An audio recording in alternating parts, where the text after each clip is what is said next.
Il s'agit de paiements divers, notamment pour les activités privées et également de paiements publics pour l'État.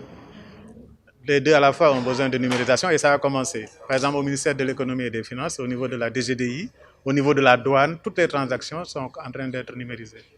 Au niveau du privé, avec Orange Money, on peut payer des factures, on peut faire beaucoup de choses.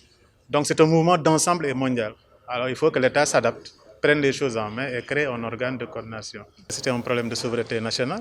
L'État ne peut pas avoir des capitaux entrer et sortir sans pouvoir les contrôler.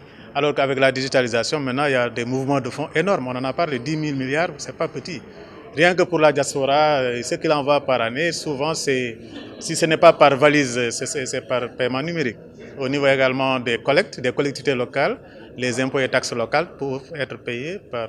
Donc la numérisation, c'est en phase. La première recommandation qui est véritablement le chapeau de tout ce qui nous réunit ici, c'est de dire que si le Sénégal réussit à faire un saut en matière de digitalisation de ses paiements, alors la contribution peut être très intéressante au niveau de son économie. Et nous avons donné un chiffre, 2% du PIB, 2% du PIB, c'est à peu près la contribution estimée autrefois par le PSE dans son volet 1 pour le secteur de la pêche, dont vous savez que la pêche emploie plus de 600 000 travailleurs dont la bonne partie est dans informel.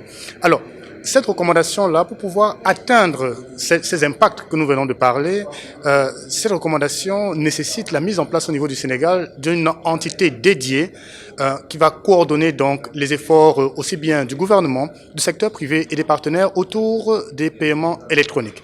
Et c'est véritablement ce qui nous réunit aujourd'hui et nous devons dire au nom des Nations Unies, en particulier de Better Than Cash, que le Sénégal a maintenu un rythme assez satisfaisant puisque l'agenda sur la digitalisation des paiements a été lancé en novembre dernier.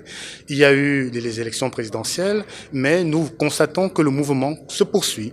Et aujourd'hui, nous avons cette rencontre autour du partage de ce que certains pays pairs ont eu à faire en matière de mise en place d'organes de digitalisation des paiements, de coordination de la digitalisation des paiements, le Rwanda, le Kenya, le Ghana, le Nigeria, le Bangladesh. Et si nous avons une seule leçon à retenir de tous ces pays, c'est que ça a été rendu possible, la création de ces organes-là, parce qu'il y a eu un leadership fort de la part de l'État et il y a la mobilisation de l'ensemble des acteurs de l'écosystème qui se sont sentis totalement impliqués. Et c'est ce que nous sommes en train de vivre aujourd'hui au Sénégal.